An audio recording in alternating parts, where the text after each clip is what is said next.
All right, we are live. Welcome to another episode of the Tuesday Night Live on 10 Horse Money YouTube channel. Been kind of hit and miss on here for me. It's been, man, it's summertime, it's hard to stay consistent. Winter's different because it gets dark at like 5 and you're in the house, so these live streams are a little bit easier to do in the wintertime. In summer, I just want to be outside. And plus, people like Jake and the other guests that I try to get on here, they're fishing like 100 million tournaments, and it's just hard to get folks to jump on the stream, and you get tired of listening to me talk because I got the same old boring life over and over. But we're gonna have a really good stream tonight. I'm excited to talk to Jake. It's been a while. He's done a lot between back then and now, so we're gonna just kind of go over some of the things that he's accomplished over the last like 6, 8, 10 months, however long it's been. But before we get started, just shout out to the folks that sponsored the live stream. Baitworks has been with us for quite some time. If you're out there shopping for tackle, I mean, it's that time of year. A lot of us fish all year long, but some people wait until it gets really nice and they're out there and they kind of realize that, hey, we're missing a few items here and there. It's a good place to go check out. They're running sales all the time. They got all kinds of stuff. They just had a really big Yamamoto sale not too long ago. So just stop by there periodically and see what they have for sale. Also, Bass Braid has been sponsoring the show here for several months. It's a quality 8-strand braid at a very affordable price. It's pretty good stuff, man. I got a couple videos coming out really soon where I was catching them using this. I got my hands on some of this last fall. They have 40, 50, and 60-pound braid. So that 40 is kind of the top water braid. That 50 is kind of the frogging braid. And that 60 has been kind of punching braid. At least that's what I use it for. But they also have a sniping braid. This was geared originally towards the crappie fishermen, but a lot of us do the jig head minnow and the Nico rig. So we're using, braid as our main line to fluorocarbon. They've got 15-pound, 10-pound. Like I said, it's really smooth stuff. And it's like $13 or $14 or something for a spool, which is pretty affordable. Next time you're looking to replace your braid, check out sniping braid and bass braid. And the good thing about braid is you can fish it for a really long time. And if it gets wore out on one side, you can peel it off and flip it around and spool it up again. So it's got a long lifespan for braid. So we got that out of the way. So what's been going on, dude? You've been we kind of talked before we went live. You've been running like 100 miles an hour for a long time. How are you holding up? Yeah, man, I tell you, we're having a bunch of fun out there. It's been adventurous. It's been a lot of things I expected, a lot of things I didn't expect, but we're having fun throughout the learning process, and it's just so cool coming into it. Obviously, my rookie year on the BPT, but it's almost kind of everybody's rookie year to some degree as far as the strategies and the formats go, and it's been a lot of fun kind of learning that side of it. And I tell you, it has made me, just in, what are we, 5.5 months in, more or less, really 4 months of fishing, I am such a better angler than what I was, even last fall. And again, I can attest that to obviously a lot of time on the water, but the way that this format with the BPT, every fish, format, the minimum scoreable weight or the variable scoreable weight limit, and scope 1 period, non-scope 2 periods, it's really taken, like in a traditional 5-fish format. The end goal is always to find and to catch, said bass and put them in the live well and catch as much of big of a 5-fish limit as you can. But in this deal, like, finding them and catching them is just like really the beginning, which is wild to think of. But like, there's so much strategy that plays into this, and I have seen things, like, been on the fortunate side of a few things, been on an unfortunate side of a couple, and it's just neat that, to me, like, the act of catching one and figuring out what he's doing is like not even the most important thing anymore. Which is, again, once you take pressure off of yourself to do that, it's, for whatever reason, it's easier to catch a bass. But it's still, again, the strategy and the format behind it, so much fun. Yeah, it's I like it, dude. I really like it. I wasn't sure how I was going to like it as a, as a viewer and a fan of the sport, but it's been pretty dang interesting to see how everybody's tackled it. I think the most ballsy thing I saw was Drew out there idling for 2 periods. I'm like, dude, you got some Yeah, confidence doing that, but yeah. he He found what actually, he needed.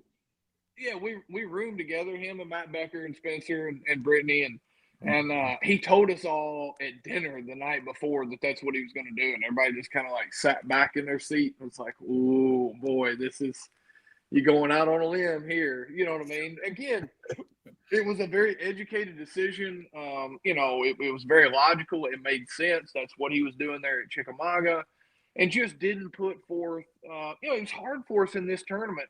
The stage 4 of the Bass Pro Tour there at Chickamauga and Nickajack. They did give us a third day of practice. Traditionally, we only have 2 days, but you almost kind of felt, Chickamauga is famed of fishery as that place is many great big ones get caught out of there.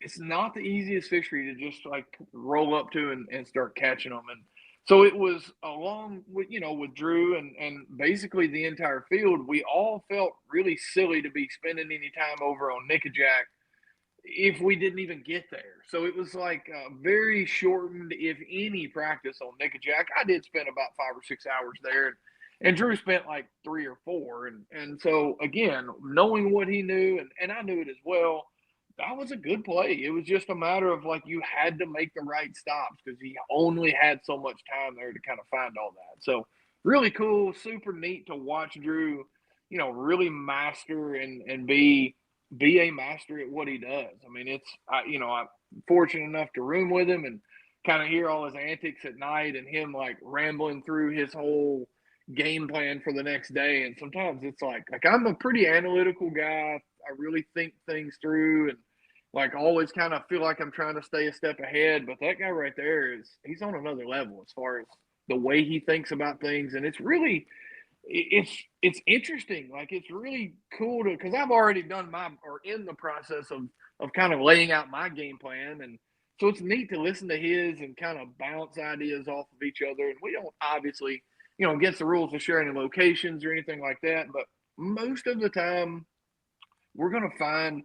You hope anyway. The goal is to find kind of the best pattern on any given body of water the week that we're there. And you give any of us very many days out there, we usually start to find the same stuff, and not necessarily again the same area, but the same patterns. And so it's cool to hear. Like I know how I got to that pattern. It's funny to hear how he does and how Matt does, and it's all a big learning process, and it's retaining as much information as you can, and kind of regurgitate that back out when the time comes when it's suitable for those circumstances. I'm gonna bring JB in. He's back there lurking in the background. What's up, man? What's going on? Hanging out, talking a little fishing, man. Baseball, as always. Always. Did you get wet this afternoon? Well, we have an indoor training facility that we have access to. It's cool. Not like fantastic, great, but it's better than nothing. It was dry. It was dry-ish because we had we got big garage doors. And yeah. As I pull into the facility, it starts like big drop, big drop, big drop, wrath of God, lightning bolts. And me and my son, we run in as fast as we can. And I get in there and I looked at the guy that owns the place. I'm like, we should probably shut them doors. He's like, yeah, we probably should, shouldn't we? I mean, it is buckets of water just pouring in. Yeah, that little sliver on the way home from work, that storm is just kind of, I could see it from I was driving into it, the north. I mean, it's just dry as a desert, and then all of a sudden, just a wall of rain. And it was only like 2 miles thick, maybe, mile and a half, 2 miles thick, and then you drove out the other side of it. But that's how when you were in it, it was raining. You couldn't see anything. We had a tournament in St. Louis this past weekend, and we left out Friday, and I've been watching the weather. I mean, typical fisherman, we have to watch the weather before we do anything. So I'm watching these storms. I'm watching the future cast. And it's like we have a gap at like 3 to 3:30. We have to leave. We'll miss the storms that hit through town. We'll miss the storms on the way up, and we'll miss the storms in St. Louis. I had it all like timed out where and I missed it by about 5 minutes, and I hit one of them, and it was just buckets, and you couldn't see. We were doing 30 mile an hour down the interstate, but I could see blue sky ahead of me. So it was just like, get out of my way. I'm hammering down. Let's go. So, yeah, no doubt. absolutely. It's scary driving in the rain like that.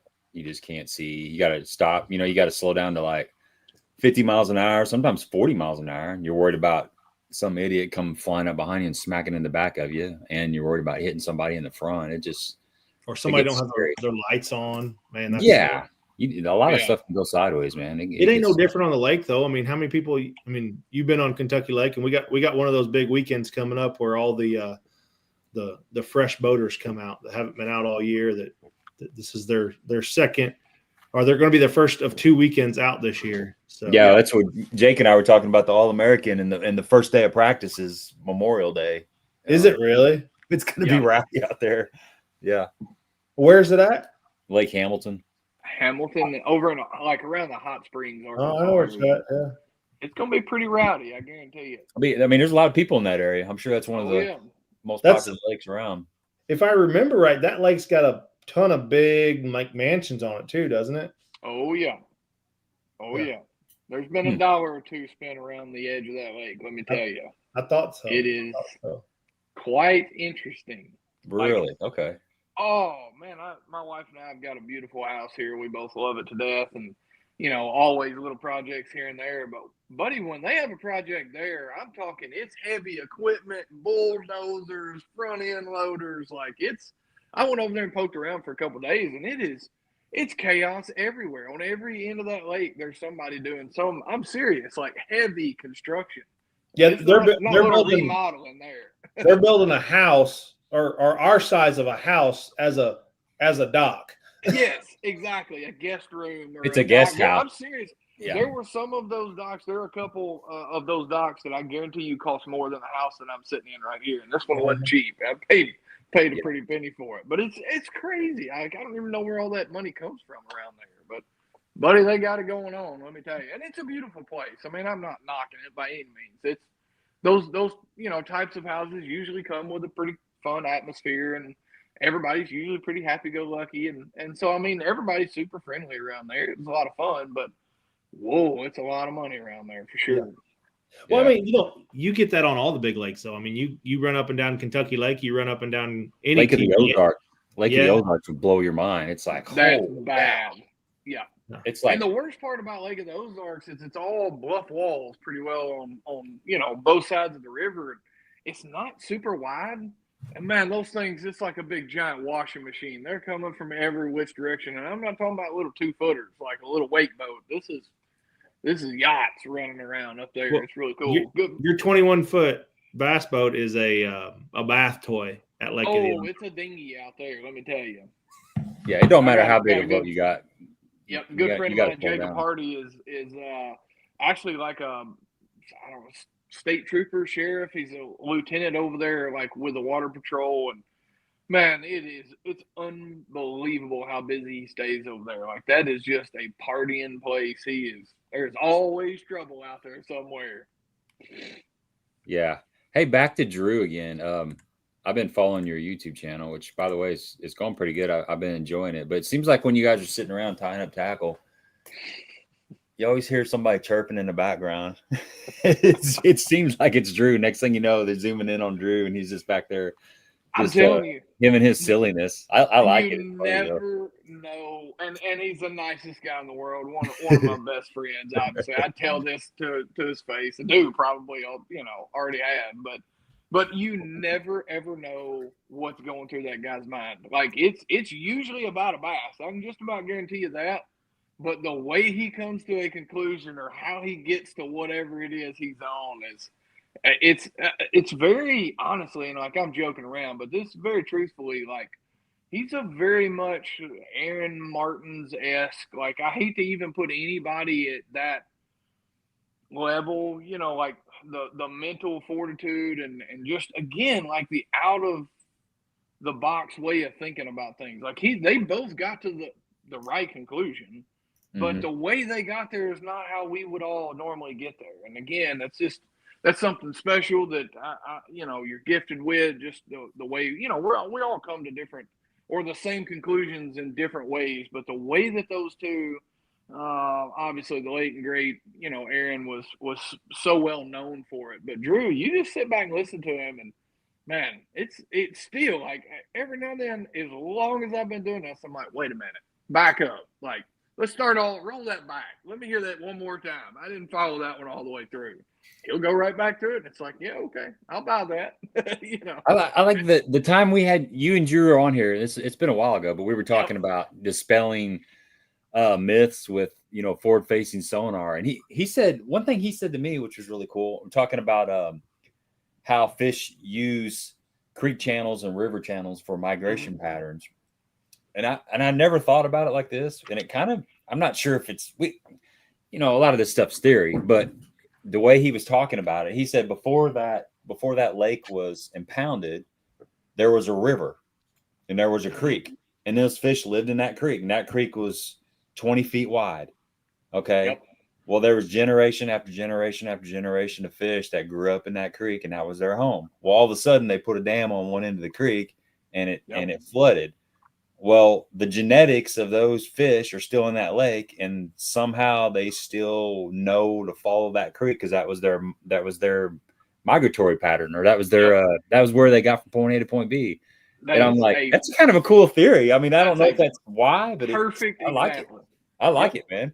That's Drew. I mean, that's a perfect example. That's what I get to hear every night. It's like, I'm not going to argue against that. Like that's pretty good. You're thinking pretty deep on that one, a lot deeper than what I did. But again, I mean, as long as you come to the right conclusion, we can think whatever we want to about how things got to that. But it's just the world that we're all living in with the BPT is moving so fast, meaning with every fish counts and scope only one period.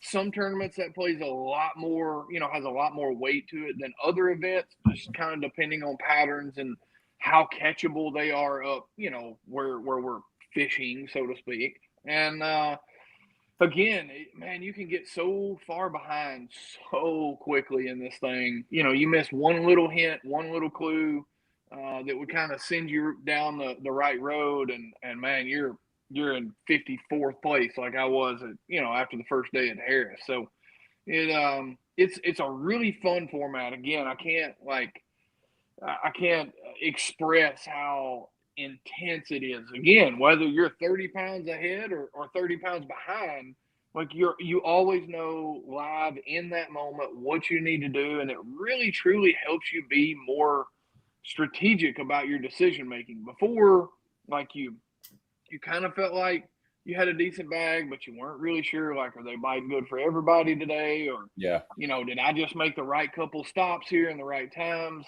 You never really know that in a traditional five fish, and there's some level of like intensity with just the unknown and that sort of thing. But like strategically, which is what I'm really into, man, knowing that, like, I'm seeing guys out on the main river and I'm running, the last 3 docks in the back of a pocket kind of deal.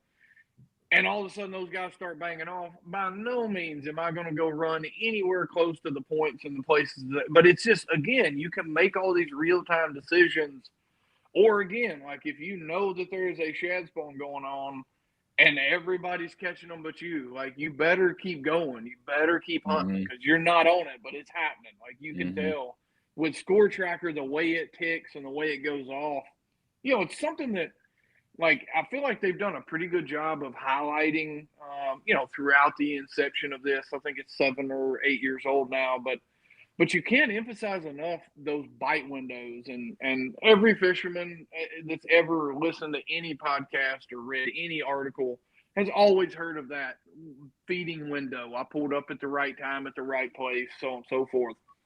With this format and again, the real-time Score Tracker, like, I see those windows open up. Like, we'll go, it's everybody spread all over the entire lake doing a multitude of different patterns, and we'll all go like 45 minutes and there'll be one scoreable call. And then in the next hour and a half, there'll be 72 scorables caught. And then the next 15 or 20 minutes, nobody will catch one. And then it's weird. It's like everybody, even though you could be 40 miles away from the next guy, and I don't know if there's any science behind this, what exactly happens, but me being there and hearing the official go off, the score tracker go off and the official tell me, it's really cool to see that, like real time, and kind of live through it. Yeah, that's super interesting. I mean, I can imagine being in that position where you're hearing that score tracker update and it's going down right now. So if you're not around them, and you kind of just said this, kind of reiterating what you said, you need to be finding them because a window has opened up. You should be catching them right now because everybody else is catching them. You're not doing something right.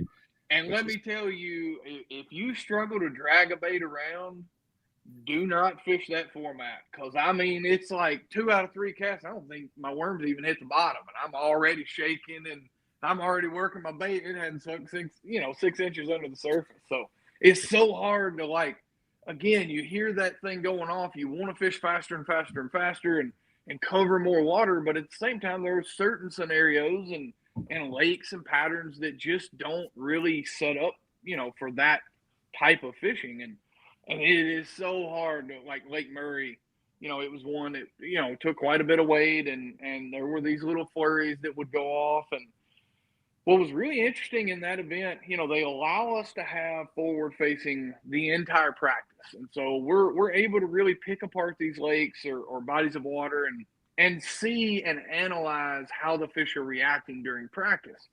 And even though we don't have it in 2 periods per day during the event, I, along with Drew and Matt and Spencer, a lot of guys, I just obviously room with them, so I talk to them more about it. But we all utilize what we learned and the reactions that we were able to elicit in practice with scope to more confidently know how we need to fish, even without scope, if that makes any sense. And so what I mean, a perfect example, again, was there at Lake Murray, a lot of fish. It had to be 80 or 90% of the population were living under these docks. They were, in that immediate, the very, very tail end of the pre-spawn, right up to a couple of them were starting to bed. And so they were up under these docks, but they were almost past the pre-spawn feeding window where they were really not necessarily on a bed, but they were not all that concerned about eating anymore. So it was really, really hard to fool them. A lot of clear water there. And what was really interesting is you would pitch your Nico worm. Most of us were all throwing a Nico Rama with a, little nail weight in it. And you would pitch that thing by a post or skip it way up under a dock. And you could literally, as your worm is sinking, you can see a bass swim several feet over. Your bait hits the bottom and he'll nose down, level himself back out, and he turn around and swim back from where he came from. Now, I don't mean this happened once or twice. This was literally the majority of the bites you would get. The second or sometimes third time that fish would leave his main little, area that he was living when he initially saw your bait, he would swim over there. The second or third time he'd nose down on it is when he would eat. And so after seeing that in practice with scope, I'm not going to say it was easy, but it was so much easier to skip my worm under there and shake it in place for 1 to 2 minutes sometimes. Just, again, visualizing exactly what I think a bass is doing. He's coming over there, he's nosing down, he goes back, he comes, this kind of back and forth. And while they were doing that, and I'll be honest with you, I haven't seen that as prolific as we all saw it that week. Drew was talking about it. Marshall Robinson figured that out.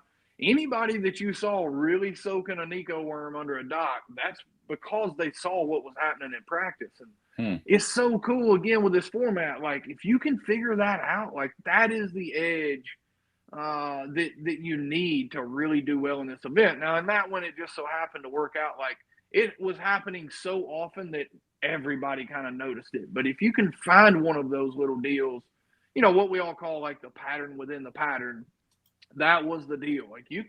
I could tell Gabe, run to any pocket you wanted to on Lake Murray that week and skip a Nico worm, a Nico Rama under as far up into a dock as you possibly could. and you still wouldn't get bit if you didn't slow down. Like if you didn't know to literally, it seemed like if you moved it very far at all, they wouldn't eat it either. So it was like this real particular deal. But again, just it's so much fun learning, and I feel like I've gained so much knowledge just even in the last 4 or 5 months. You're always like pushing yourself further and further. You're always pushing yourself to new limits and kind of trying to bring new information to the forefront, and this has really kind of sped everything up for me. It's again, you about the time you think you know what you got kind of dialed in, a whole new pattern arises or something changes, and you kind of got to start all back over and do it again. That tournament, dude. Well, by the way, congratulations on that win. I mean, that was phenomenal to be in your rookie season and pull that off is incredible. I mean, I follow you. I watch plenty of the BPT just based off my job, but I'm always pulling for you. I'm pulling for Drew. I was pulling for Stefan when he was on there, which actually he qualified for the knockout round on the heavy hitters today, that was good. He made a run, man. He figured it out right there in the last period, I guess, and just started putting on the weight. So shout out to Matt for getting it done today. And Becker's been on here before. Spencer's been on here before, but you and Drew are, like the main guys that I'm always watching. But when you were leading that tournament, the Chicken Jack tournament, I left to go fishing that morning, and you were up by like 14 pounds or something like that, 11 to 14 pounds, and you were staying out in front of Wheeler and the other boys. Well, I went fishing at, I didn't have any reception, and I drove home that night, and I just kind of pulled it up. I saw you won. I saw it was really close. And I'm like, well, things must have got really tight. Wheeler must have kind of started sneaking up, but Jake was just staying just a little bit in front of him. I had no idea what happened until I got home and I started looking into it, and I'm like, holy crap. So that 7-minute clip where Wheeler's ahead, that is insane, dude. I mean, that, I've said this 100 times. I think that was like, it's got to be like the top 5 most crazy tournament finishes ever that I remember. I mean, it was insane. And 20 seconds, guys out there that are watching, if you have not seen that, trust me, go back. There's several clips on YouTube. It's like the last 6 or 7 minutes of it. It is well worth your time. It's super intense. It's an epic finish, but you hook up, you need a bass. You got 20 seconds left. You're throwing a buzzer. Hook up with that fish. You got to get it over. You swing a giant, and somehow it doesn't fall off. Everything just went perfect. Oh, man. And Wheeler's hooked up with like a 5-pound smallmouth, and he just can't get it in. He's got the trolling motor on high. He's going towards the fish to cut down the distance, and literally, he's looking at it. It's out there. It's over, and you've got the fish that you need in your hand, dude. It was incredible. Have you ever felt anything like that? Personally, I've never had, and look, this is, what are we, like 2 weeks or so, 2-ish weeks after the event. I mean, obviously there's not been probably more than a 2-hour window that I have not thought about, that tournament in some form or fashion. And it was a long, it was a marathon to get to the last 7 minutes or so. A lot took place, a lot of cool things, a couple scary things that I hope I never have to go through again. And so, with all that being said, like, here we are 2 weeks later, and I still can't find the words to truly express the roller coaster of emotions the last, call it like 10 or 12 minutes. I can't, all the timing and all of it kind of, it's all a blur to some degree. Like, I remember every detail, but time in the last 20 minutes, I can't remember what happened at what point, but I want to say he took over the lead at 8 or 10 minutes left, and I'll never forget, like, the entire day you're really hyper focused and get the next bite, get it in the boat, and fish clean, do what you need to do. And the 10-minute mark, when my official gave me the 10-minute mark, it was the first time that, like, I didn't want it to feel this way, but like I couldn't fight the urge any longer, fight back against Like just dread, this maybe, or overwhelming shot of adrenaline of like, man, this is what you wanted to do. I'm not kidding, since I was like a wee little kid. This is all you've ever wanted to do is win at the top echelon. We've been very fortunate, put ourselves in a lot of good positions, had a lot of fun leading up to this point. But like, this is the epitome of everything that I have sacrificed, my family, friends, everybody involved. There's such a big team, so many people that have gotten me, to this point and made me the person that I am. And it was just this overwhelming adrenaline shot, knowing that, man, you've got 10 minutes, like you 100%. And I say it on live, like my job is not done. I've got to catch another one. I know Wheeler's going to. Like, I just know Wheeler well enough at this point to know he's always got something in his hip pocket. Like he's just like I am, and a lot of us, in strategy. And I knew he had a place. Obviously, I didn't know, but in my mind, like, I know Wheeler well enough. He's got a place he's been saving, or he's been, it might take 2 or 3 more scorables. And I said that there with about 10 minutes left, and I caught a couple, he catches a couple, like we're bouncing back and forth, teeter-totter, and we get to about 3 or 4 minutes there, and he catches a good one, like a 312, and it gets it 6 or 7 ounces ahead of me, and it's just like, man, I could have jumped off of the Grand Canyon, and I wouldn't have fell any harder than what I did in that moment. Like, you could just hear the utter disappointment in my official's voice. Like, I knew as soon as he started talking that Wheeler had caught one. Because there are a lot of other people that are catching them, and they'll give you score tracker updates if you want them. And I'm always checking on Drew and Matt and a couple other guys, and just kind of seeing how all my buddies are doing. And again, as soon as he opened his mouth, I knew. I was like, "Ooh, how bad is it?" Like, I know he's taking the lead, and again, he's only 4, 5, 6 ounces ahead. But we've got a 2-pound minimum, scoreable for this particular event. And so it's going to take a 2-pounder at least to overtake the lead again. I'll never forget what this was. Kind of back up, is I found this. I didn't know that I found it, but I found it the first, so it would be the knockout round. It'd be the first day we were officially on Nickajack, and it was raining pretty hard. Really low cloud ceiling, wind blowing a little bit, and I just picked up a 3/8 ounce Berserk buzzbait, and it's always, when I'm fishing shallow, that's always going to be tied on the front deck. It's just a confidence bait. It gets big bites, but it's a bite getting bait, really. I mean, a buzzbait's not really pulling that, for that, but it's always, for me, when the fish are shallow, especially in the spring when the water temperature is over 60, you can generally get several bites on a buzzbait. And so my main goal was just cover as much water as you could.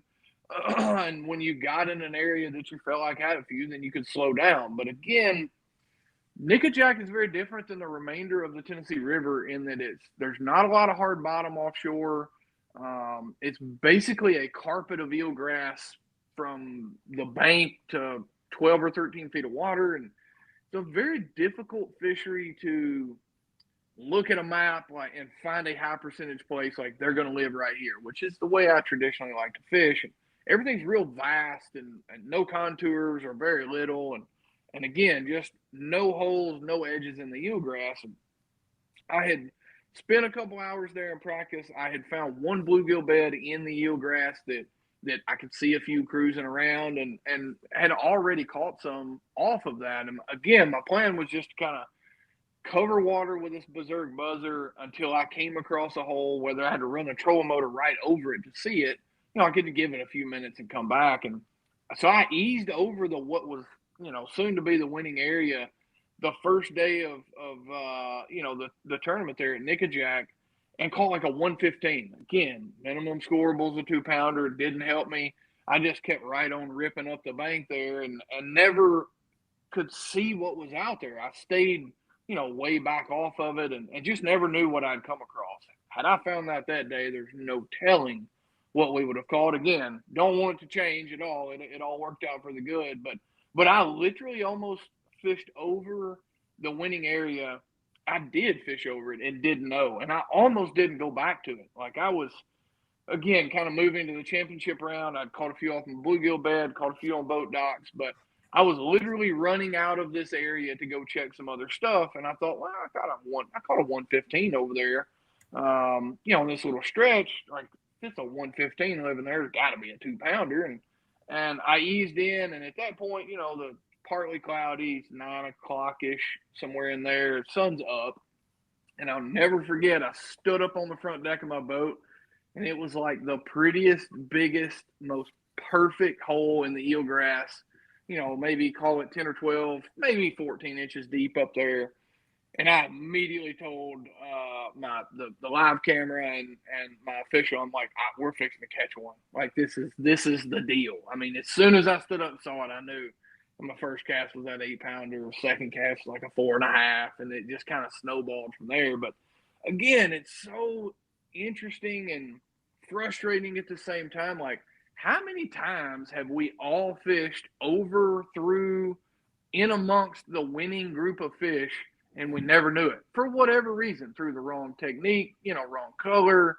Again, in this case, like, I just didn't make the exact right cast. The hole was about the size of 2 bass boats, nose to stern, and so it wasn't like a great big area, but it was way better than these little bitty bluegill beds that I'd been fishing. So it was a really, really unique area, but I had kind of, by that third period, milked it for what it was worth. Like, sure, there were still, several more of them up there, but they had gotten wise to all my tricks and kind of everything I was throwing at them. So with a couple minutes left, I decided to make an angle change. I got around on the backside of this little, call it a bluegill bed, or a couple bluegill beds in it, but it's really just a big open sandy spot in the eelgrass. And it's, again, just, man, one of those things meant to be. I'm pretty sure I could have casted it over my shoulder for that last cast, and one would have still ate it. It was just like my time. He wanted this one to be mine, and I had what felt like an eternity. Like, it literally felt like a minute. Going back and watching that little clip from MLF, like, it was only a couple seconds, but you could see me stop when I realized, like, this is the last cast. My official's giving me my 1-minute warning. I'm 6 or 7 ounces behind. Like, I know this is the cast. I have to catch one on this cast if we're going to make this happen. I thought, do I cast it over here into this open hole where I've thrown literally hundreds of times at this point? Everything up there is well educated. Or do I turn around and just throw out into literally a football field of eelgrass? Like, no change, no contour, no open holes. It's just a ginormous eelgrass flat.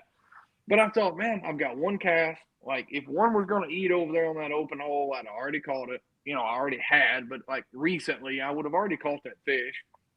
I'm just going to throw it out here in the middle of this eelgrass. There's a 1 in whatever chance that I come across a bass with this berserk buzzbait. But if I do, I know he's not seen or heard my buzzbait in a while. And so I made that cast. And something that was really important that week at Nickajack anyway was to stay super far away from these fish. I was, again, really, really shallow and ultra clear water. That Mullins Creek area has got a spring in the back of it, and it was pumping out really crystal clear water. And most of my fish didn't bite it anywhere close to the boat. I mean, most of them really long casts, and they'd bite it on the first couple cranks. This one, again, fortunately had 25 or 8 seconds, whatever it was, mid-20s, left in the period to make this happen, and it bites it like 30 feet from the boat. Like, I knew as soon as it blew up, like, I've got a chance. Had it blown up way out there, it was a 5'8", 5'9". It was a fair sized specimen. And so, again, everything just went like, honest to God, this is a weird thing that I do, but like, I every night before an event, I will visualize, and like, it kind of sounds like silly, Rick Clunn-esque type stuff, but like, I just want to visualize having a good day. Maybe holding the trophy. Like, I'm just building confidence in myself, and sometimes I'll let my imagination kind of go wild, and I'll dream up some kind of extravagant ending or way that I would win the tournament. And again, all I'm doing there is just building confidence. It's almost kind of like artificial confidence in myself and kind of the day that I'm going to have. But literally, I came up with the most, and I would give anything to remember what it was, but laying in the bed the night before, I dreamt up this crazy way that I was going to win this tournament. And I'm telling you, it was nowhere close to what actually happened and how cool all that was. Just again, a whirlwind of emotions, and man, I kind of had to, let it all come out there in the last few minutes. Just kind of holding all of that back for so long, and again, when it was official, it was just like the biggest weight off my shoulders. And I'm certainly no Greg Hackney, and certainly don't hold myself to his standards. But Godzilla knocked King Kong off his horse that week. It was again, like, if you're gonna beat somebody, you want to beat the best guy in the world, and like there's no question right now he's fishing as good as anybody ever has. And so it was just, again, all of it, together, the ending, who we were kind of duking it out with. Jacob and I are good buddies. We're getting to know each other a lot better, at each event, and it's fun. It was really cool for him to kind of come up and give me a hug and gave me a little piece of advice, congratulated me and all that. So it all kind of came full circle. But gosh, you literally can't dream one up that way. No, because it's like you had a pretty significant lead. I mean, there's really no lead that's out of reach, unless you're like 80 pounds in front. But Right. You had a decent lead, and things were still rolling. And then here comes the number one fisherman in the world. I mean, I don't think anybody's going to argue that right now. He's been like that for several years. You can look at his stats. Well, here he is coming up behind you. So at one point, he overtakes you. So this is an opportunity that doesn't come your way. And you've won a lot of tournaments, but this is one of those opportunities. To be in that position doesn't happen very often. And you are right there. You had it. It got away from you, and you're down to the wire.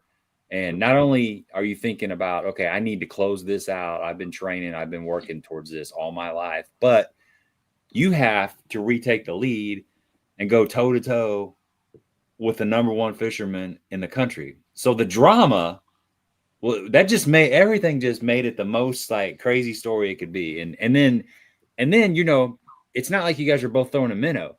You're throwing you're power fishing. I mean, Right. You're throwing a buzz bait. I mean, that's like the ultimate power, top water. And and you've already thrown through the juice hole 100-something times and caught, like you said, everything in that area is educated. Yeah. So in your mind, to stay positive enough to not, I mean, most people are like, there's no way there's going to be a fish in this area. I've already seen it. And yet this is what I've got. I've got to magically make wine out of water. And you did, man. I mean, that's pretty cool, dude. It's just, the storyline's phenomenal, man. It is. It's really exactly right. And what's cool, looking back on the event, and I've had some time to kind of study the event, reflect on kind of how the other guys were catching them. And, it was so cool that Jacob had basically one key area. It was some sort of little current break out there, below Chickamauga Dam, and primarily smallmouth. I'm sure he caught a couple largemouth, but I'm like 40-something miles away from him on the very lower end of Nickajack, in 10 to 16 inches of water, chasing largemouth that are eating bluegill. And like, I am talking fish aquarium type water clarity. So it's so cool. And again, like, we both have one key area is basically what it came down to. And when I say area, I'm not talking like a pocket, this big giant. I'm talking something you could cast all the way across. It was a very, very small key spot for both of us. Two totally different ends of the spectrum as far as what we were doing and how we accomplished what we did. And more or less, that third period, we had basically, like, from what I watched, we had basically utilized most of what was available on our key little areas. And we left with about 45 minutes. And it's funny, like, I mean, almost to the minute, we're doing the same exact thing strategically.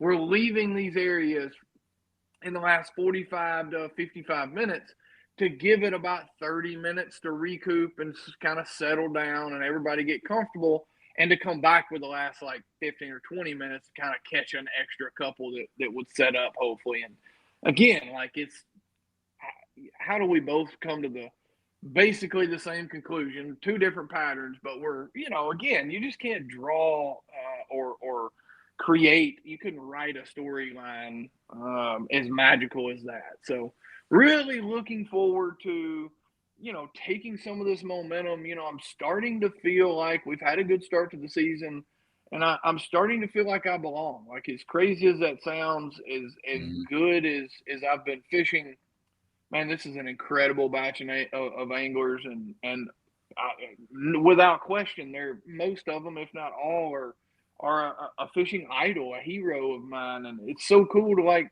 sit down next to Edwin Evers, and we're just having a casual conversations about our two sons, fishing in high school, and Mark Rose coming up and having a short little devotional, and like it's just like all the time, a couple of times a week, per event. It's like I take a step back and go, "Whoa, did y'all see that? Did that really just happen?" Like, yeah. Has everybody been pretty open to you? Absolutely, yeah. Okay.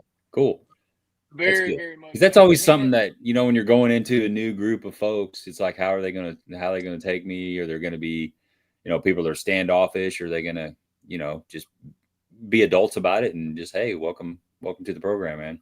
Absolutely, yeah, and I can't thank those guys enough. And MLF, the whole crew. There's so many people behind the scenes there that a lot of people don't see or hear about that put so much into this to make us feel right at home and kind of, I don't want to say special, but it's a cool feat to get to where we are, and so very, very humbling. But again, just such a neat experience getting to know these guys on a more personable level. And, again, like, you can catch a bass, but every single morning when I put my boat in and I look around and go, wow, like I'm competing against these guys. Like it's almost like you don't second guess yourself, but it's like, are you sure you can do this? And again, with each event, with each day, I'm gaining more confidence in myself and my decision making. And I really feel like this win will, it will help a lot of that. Like, I don't want to say it's taking the pressure off. If anything, it's almost kind of added more, but me internally, like in my mind and my confidence, like I can look back on this event and know that I can make the right decisions and be strategically sound throughout an entire week. Again, this one was an interesting one in that it was two different fisheries. And so that's something I'm also, pretty proud about. I felt like, honestly, and who knows, every day of fishing's a little different, but like I truly felt like I had Chickamauga dialed in as good, if not better than the vast majority of the guys, as well as Nick and Jack. Going into it, I had a good idea of kind of what was happening, and I had one area that I knew I could catch some scoping. But the Nick and Jack event just kind of materialized as the knockout and the championship round, evolved and took place. So again, just a really special to kind of hone in and be the best on both of those lakes. And I wasn't. Look, Justin beat me by, a couple pounds there. It was a really unique first day. I've spent hundreds and hundreds and hundreds, really several thousand days fishing offshore on the TBA. And that first qualifying day was extremely different from most anything I'd ever seen. Like the current, and it's not common, but it's not rare for the river, the current in any river system, to be flowing upstream based on them not generating current and having a really hard wind that's blowing up the lake. And that's exactly what we had. It had been pulling, they've been pulling quite a bit of current, a fair amount, in Chickamauga all week. And we get to that first qualifying day, and literally everybody is turned around facing, 180 in the opposite direction. And a lot of those schools left. A lot of the big ones in the schools left. It got really weird, like weird enough that I went and fished docks for about 20 minutes and figured out that wasn't the right answer either. But for me to go do that when they're offshore, it's like, ooh, it's hit the fan. like a long time ago. Yeah. I'm still pushing, but it's not good. So again, it was, that second day, everything kind of settled back out. The wind calmed down, and they did generate a little, 15 or 20, enough to make everybody kind of settle in and get back where they need to be. And we mashed on them. We had a bunch of fun. Caught a big bag.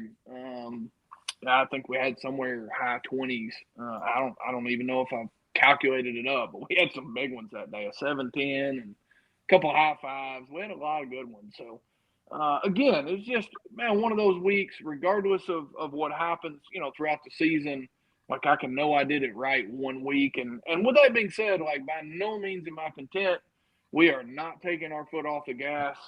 This has certainly lit a fire under me. Again, just building that confidence and knowing, that I can do it. And we're in the right place. We're where we need to be. And I think this is a fair understatement, but I am really looking forward to the next event the next BPT event. 10 Horse and I are headed to Hamilton. I guess it's here in about 4 or 5 days. And so we're really looking forward to fishing the All American out there in Arkansas. But as soon as we wrap that event up, I'm trucking it back here to Kentucky Lake, and we are going to start the showdown. I need how good that's going to redemption here. feel? You know how good that's going to feel to actually be able to cast in your home pond after looking at it, but not being able How to long touch have you it? been off limits of Kentucky? 3rd week of July last year is when I went off limits. Oh my God. That's insane. Now, with that being said, I can, up until 30 days prior to the event, I can still be on the lake, but I can't be really in the boat with anybody. Like, I tried that one day, and it was just like, man, I couldn't even fish. I was just so worried he was going to say something. And like, it was a good friend of mine. We fished together a lot. And he knew the rules and all that, but it's just, again, it's so easy to slip up and say something that you didn't, like, he just kind of came out. And so again, after that one day, I was just like, man, if I go out here, I'm just going to go by myself. And could you guide at all?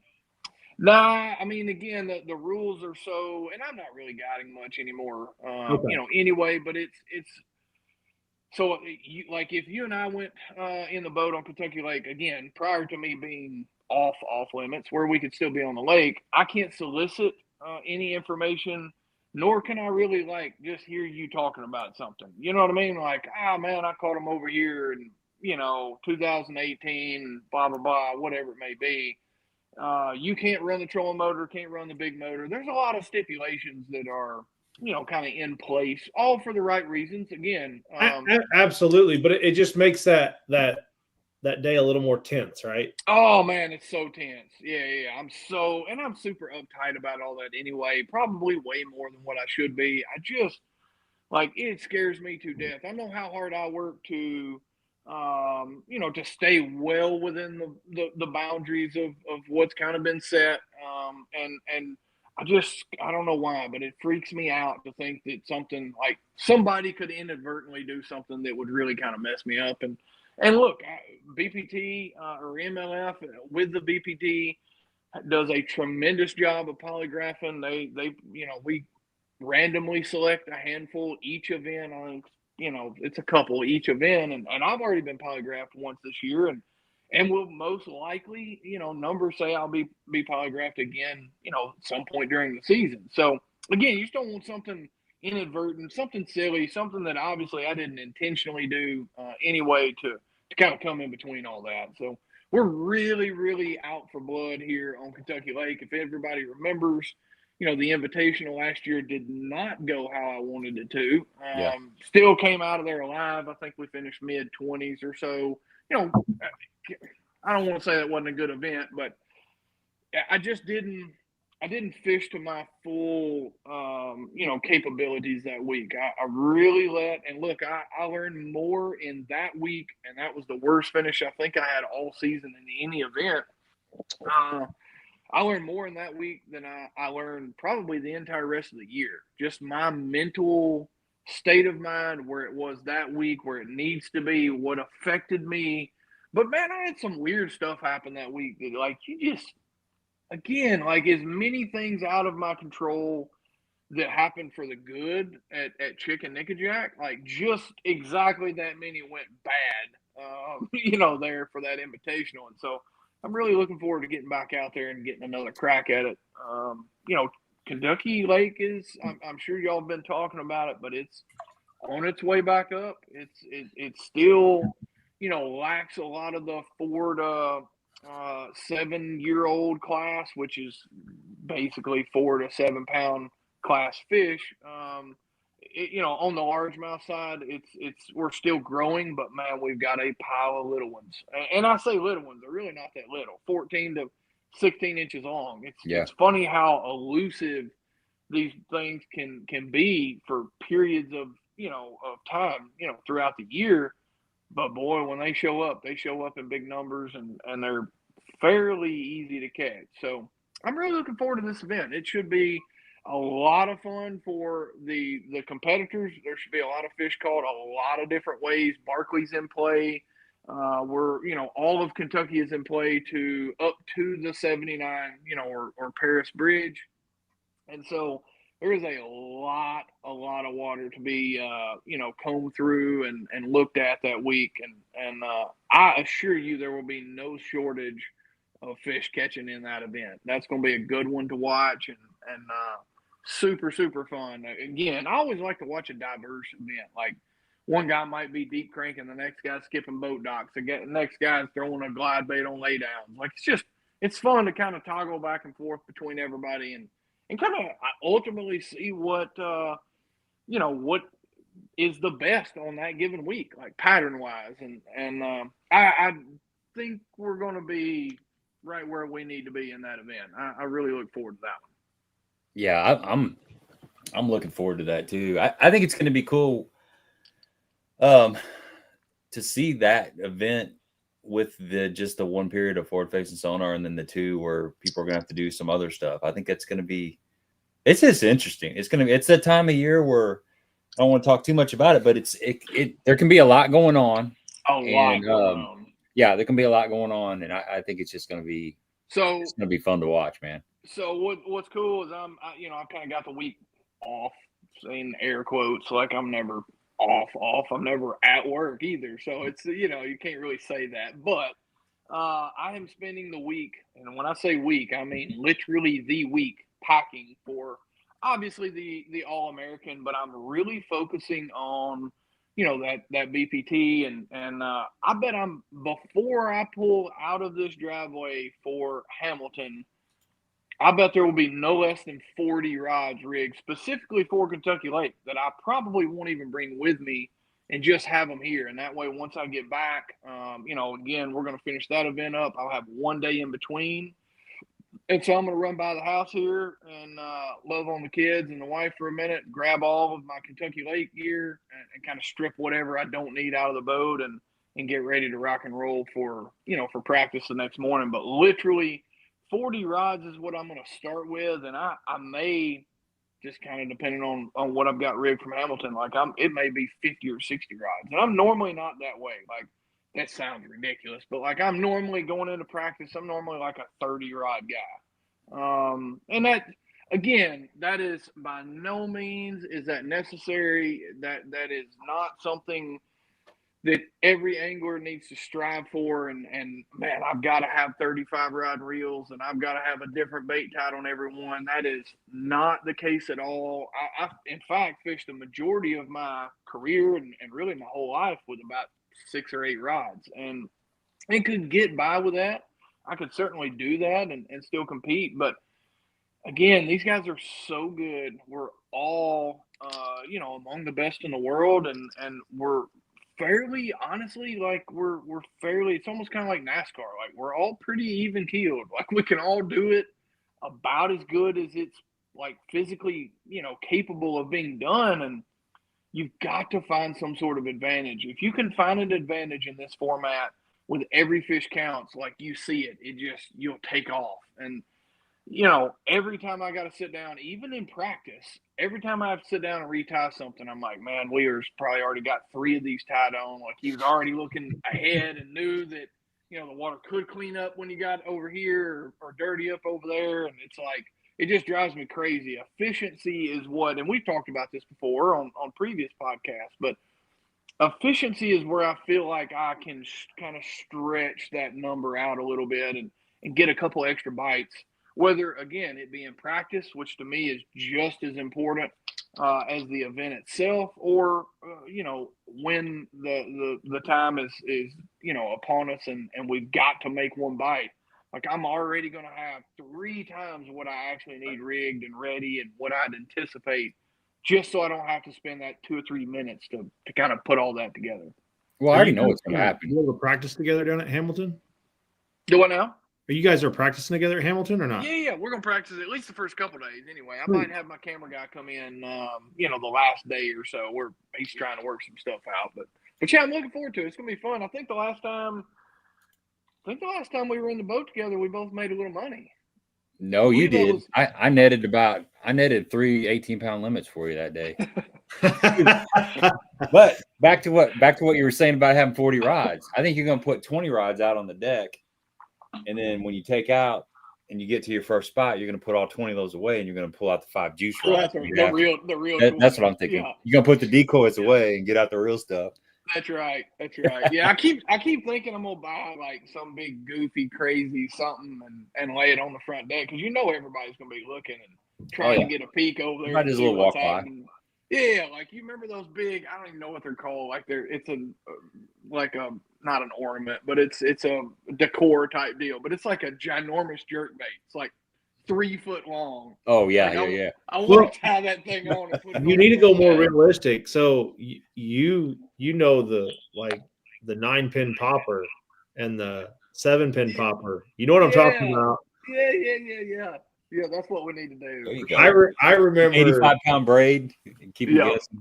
Well, I remember getting in a boat with a guy that had one of those laying in the floorboard, and I looked over at that thing and I'm like, "What the heck is that?" And he's like, "If I get my limit, I'm throwing that today." I'm like, "You're kidding me?" He's like, "No, I've caught him on it before." I'm like, "It thing's as big as my arm." Yeah, it's a big one. It's a big one. It's about the right size for a tarpon to eat it in the mowing run. It's serious. Oh, there's been some big baits that come about on the TVA. I remember seeing some of those big worms, like a baby Huey was a worm years ago. Oh, they're like that. I'm not kidding. Big plastic, man. If there's somebody standing on the back deck and you back cast, you're going to hit them upside the head with the tail. Yeah. Well, that was before people were throwing. I mean, people that knew, but most people were just still throwing like 7-inch worms, and a 9-inch worm was pretty good, and then when the old monster came about and people started throwing that, but then you look at like that baby Huey was like an extra 3 or 4 or 5 inches from the old monster. It's still a great big old worm. I've got some from probably my granddad's shop or wherever. Surely I didn't buy those things, but and they're great worms. I don't mean it that way, but like I just got a big giant tote. I'm sure every fisherman does, of just like old stuff that I'm never going to get rid of. Yeah, exactly. Like, I'm never going to fish with anything out of there, but I'm never going to get rid of it either. Like, it's just going to sit there and do what it does. And every now and then I'll look over and like see something cool in there and take it out and look at it. I got a 7-acre lake right here in my backyard, and the boys got free reign of like whatever they want in here. And they'll run over there and they'll grab a bag of worms and they'll go down the dock and they'll fish off and it was about 2 or 3 months ago. My son had a little buddy over and they went down the dock and they were crappie fishing. And my son, when you live on it's kind of like living in Kentucky Lake. When you live here and it's right here, it's not an allure. But when he's got a buddy that comes over, it's like, I want to go fishing. And that's all he wanted to do all day long is go fishing. And have at it, guys. Like, right. Perfect. That makes my day, right? So me and a buddy are installing Starlink. That was the day we installed Starlink. And they're down there just moseying around fishing. They both of them walk back up there and they're like, "You're going to have to go get us some more jig heads." And I said, "What?"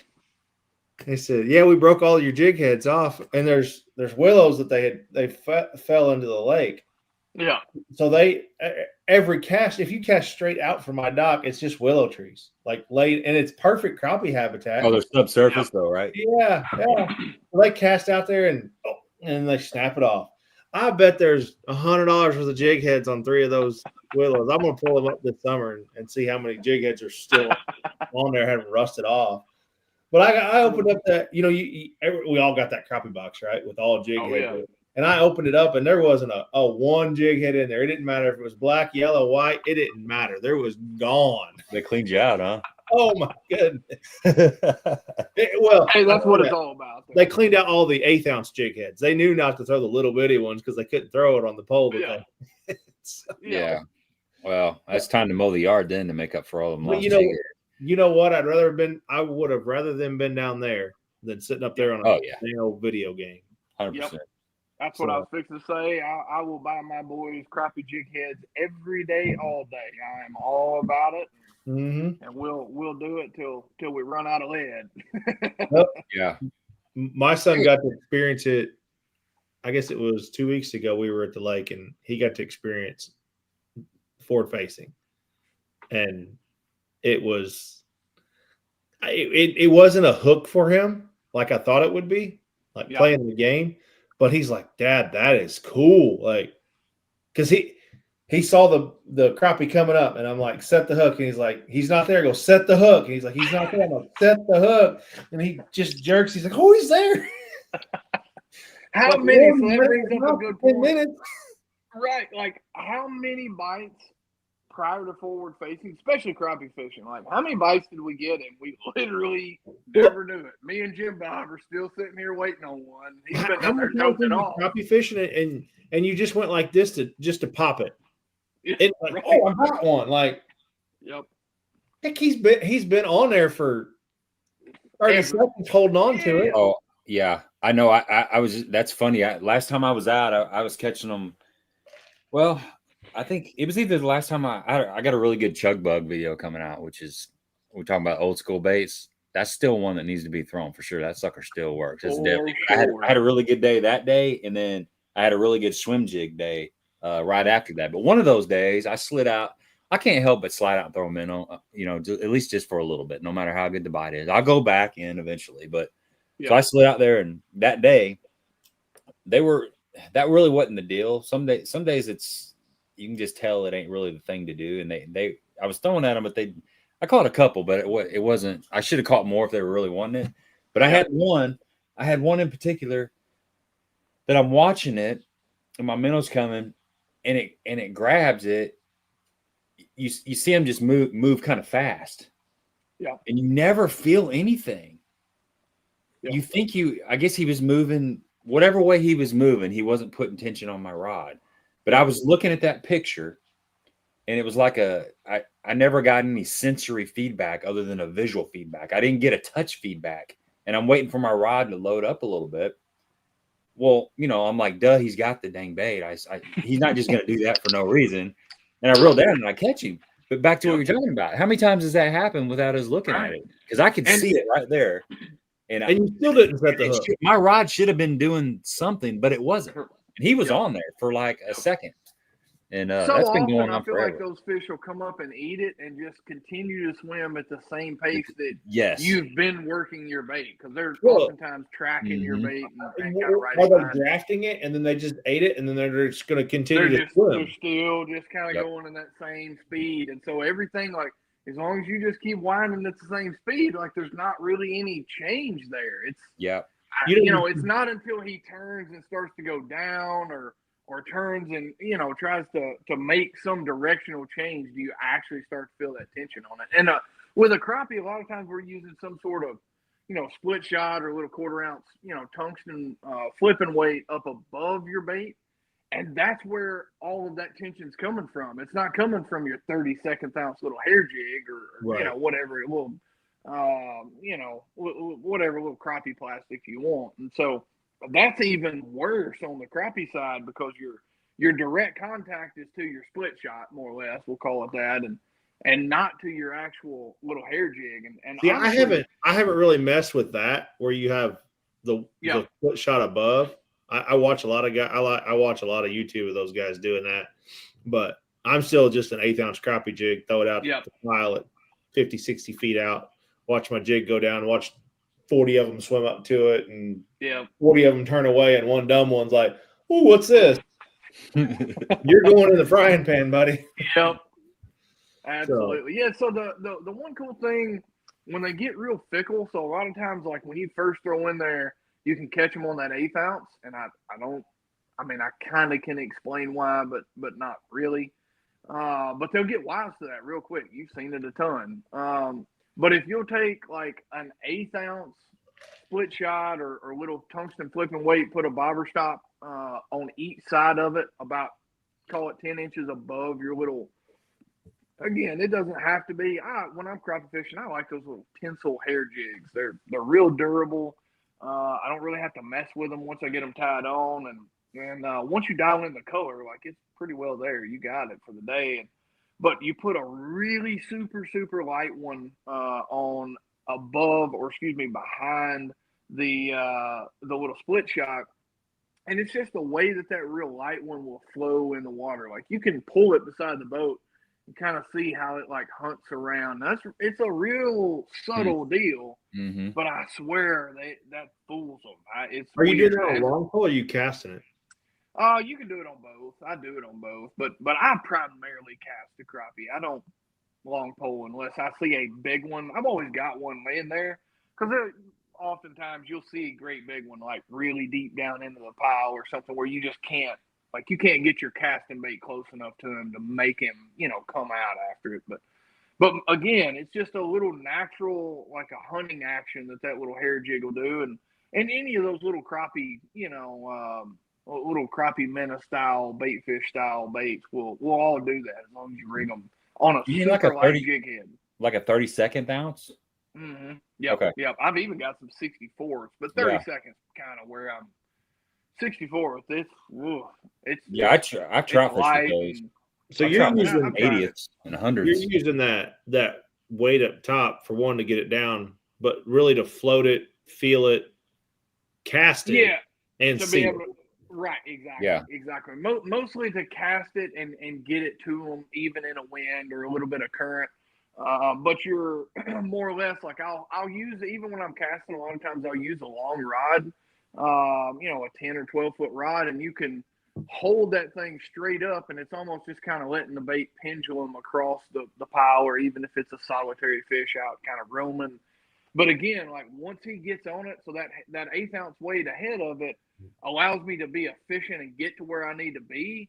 But once I'm there and I can keep that bait up above the fish, like all he's really paying attention to is that little bitty, jig back there. And it's got this real subtle on a super light head. It'll just kind of wander around and not much happening to it, but it's not just like on your 1/8 ounce jig head. It's just a dead straight coming, straight back to the boat, really even keeled, nothing really much happening with it. So again, it's just a good way to get an extra couple bites on the crappie side of things. I've got some bass stuff very, very similar. That same concept. I shouldn't say this, but give you a good little. I was going to ask, but then I was like, you know what? That's probably like not going to talk about that. There's some tricks. We've always got something we're working on and trying to dial in. But I don't know how many. But that same concept absolutely works in all fish. Like the lighter the bait that you can get away with, most of the time the most action that bait's going to have. So anytime I can get away with something really, really light, that's what I want to go with. I don't know how many big crappie I've caught on a 3.5 inch minnow. Oh my goodness! Or a 5-inch minnow. Magnum. So at Lake Murray, I'm gonna mess this up, but I want to say my first 6 bites that I had were all 2+ pound crappie. Like I had a magnum. Oh, okay. Hold on. I'm gonna stop you there, Jake. Did you know they were crappie? So yes, after the first 2. But when you initially casted to them, big magnum crappie. So what was weird at Murray is, Murray's obviously a herring lake predominantly, although there are threadfin, in that lake, and the herring were really nowhere to be found that week, and I'm sure they were out in the main basins of the lake, really, really super deep water or at least over deep water. And so all the bass really had to feed on were the thread fin, and they would push them into the backs of these pockets, and kind of corral them to the back third of the pocket back there, and you could scoop them and catch them. And some of them would be 2 feet deep, some of them would be 5 feet off the bottom and 30. Like, they were kind of all over the place. And each day, this is something that was really interesting. And again, like talking about patterns within the patterns, I learned each day you had to relearn how the bass were positioned, because there were giant crappie. Like, I never caught a high two, but I'm not kidding you. Murray has got to be one of the biggest sleeper crappie lakes. I caught so many, and not just me, Drew and everybody there caught so many. I'm talking legitimate. Like, I weighted on the Bubba scale, be a 2.2, a 2.4, 2.02. Like, I'm legitimate 2+ pounders. But each day, each species that were utilizing that thread fin, mainly crappie, bass, and stripers, and they stock stripers in the lake. So there are a lot of like little bitty ones that are exactly the same size as your 2.5 pound, largemouth. And hate them. You literally had to figure out, like, those are the 3 species out of everything that swims in our, freshwater fisheries. Those are the only 3 that will fool you. And sometimes they'll give themselves away by, like, if they're swimming, they all kind of, like we all do, have our own posture, so to speak, and kind of the way we walk and our mannerisms. But when they're just sitting out there, like suspended, not moving, it is so hard to tell what that is. And I caught several of those, 5 or 6, 7 big crappie in a row, and I eventually figured out, all right, don't throw at anything that's halfway, it's called 30 feet deep. If anything is 15 feet or deeper, don't throw at it. Okay, that's not a bass. Well, the only reason I ask is you're the pro in the room, and you still get confused on it. So you make me feel a little bit better about myself, that I can continue to throw at that crappie that's sitting on that big piece of standing timber that looks like a 5-pound bass sitting there, and I'm gonna wait that the minnow goes down there, and all of a sudden he just goes and eats it. Yep. It's a 2-pound crappie. It's a 2-pound. So here's I'm happy that I caught the 2-pounder, right? But I really wanted it to be a 5-pound bass. Exactly. So here's my opinion on why that is so hard to discern between, bass and stripers. Kind of all to itself. We can talk about that. Same logic, but they act different. Like, most of the time, as long as you don't immediately see the fish and throw at it, shoot, so to speak. If you give yourself like 2 or 3 seconds to analyze how that fish is acting, like, most of the time he'll give himself away that he's a striper. However, a crappie and a bass act very, very similar to each other. They will they'll suspend and they'll stop a lot of times. A striper, almost never will he be sitting still. Yes, sir. Oh, okay, that's fine. We got our dog. We're getting everybody ready for bed, apparently. Oh yeah. But no, you're fine, bud. You're fine. But anyway, the crappie, and what I was talking about with the reasoning why it's so hard to tell the two between themselves is the density at which so the hotter, let's back up, the hotter of an image that you see on your screen, the harder that object is that you're shining it on. And so I'm a firm believer in the density in a crappie scale and a bass scale is very, very similar. Like, even though they're 2 totally different species, they're different shapes, different sizes, the density at which our transducers hit a particular fish, whether it be a crappie or a bass, and sends that signal back is so similar. Again, I mean, once you get 5 or 6, 7 pounds, it's a little different return. When they're really, really small, it's obviously less of a return. But you get in the, call it 1.5 to 3.5 pound range, whether it's a crappie or a bass, they look very, very similar until they actually start to swim around and move. And I really, again, I feel like it's just the density of that particular fish. Because again, like where was I? Was it chick maybe? Man, I saw a spoonbill that I'm talking. It looked like it was 7 foot long on my screen, and I'm not including the big, shovel nose, the snout on it. Giant, the absolute biggest spoonbill that I have ever seen. Now, again, I'm looking at it on scope. It's swimming out there in the middle of the river channels. I'm fishing school, on the edge there, and that fish is, who knows, 70, 80, 100 pounds.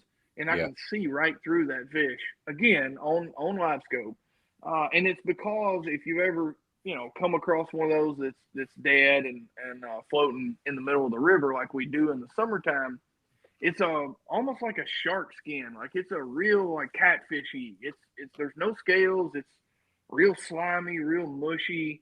Anything that you see on your screen that is translucent or you can see the black background behind it is not going to be a game fish. It'll be some sort of non-scaled fish. So you can really, once you see those very quickly, you can eliminate that from, a possibility and continue to move on and cover a bunch of water.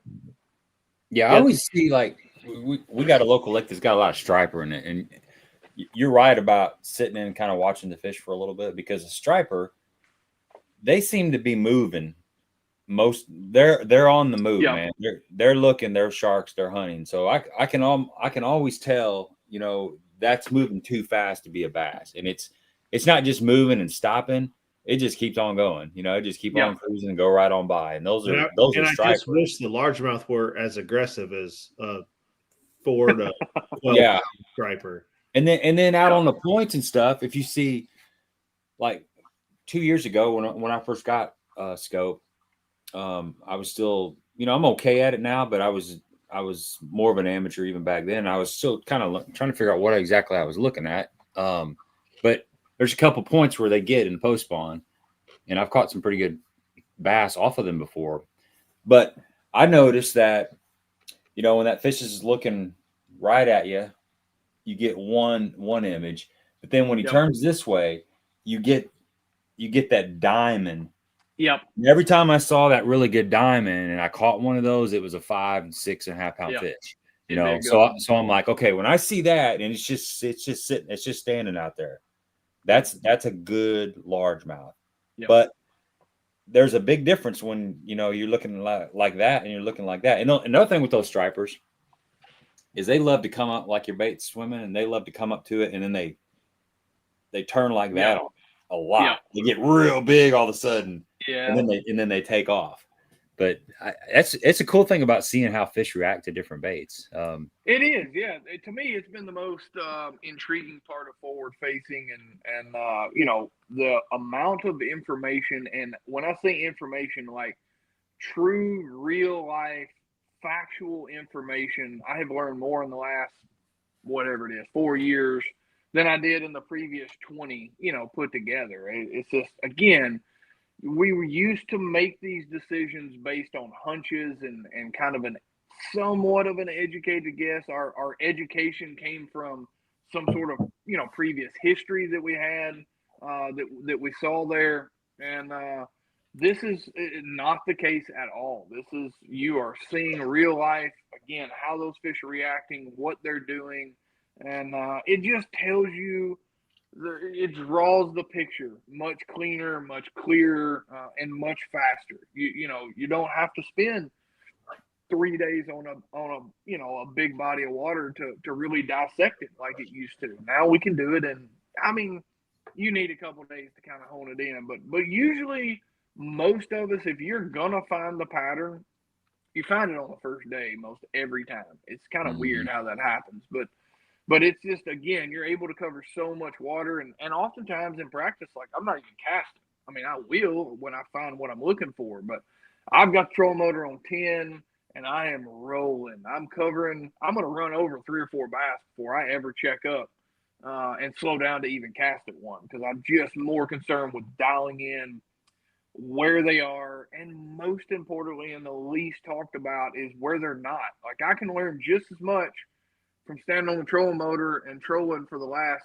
quarter of a mile and not seeing any, you know, whether it's a creek channel in the back third of the bay or secondary points or whatever it is that I'm trolling and looking at, like every time that I don't see them somewhere that I think I should, it's telling me where they are. In essence, it's telling me where they are because I now know where they're not. So I can kind of check that off the list, and eventually you cover enough water, you're bound to run into them at some point. Stephanie's got a question. She says, with forward-facing sonar, do you really need any other bait other than the minnow? That's what you hear, and that's what she's been used to seeing. Yeah, so that's a great question, and something that is a little bit fortunate in a way, a little unfortunate in another.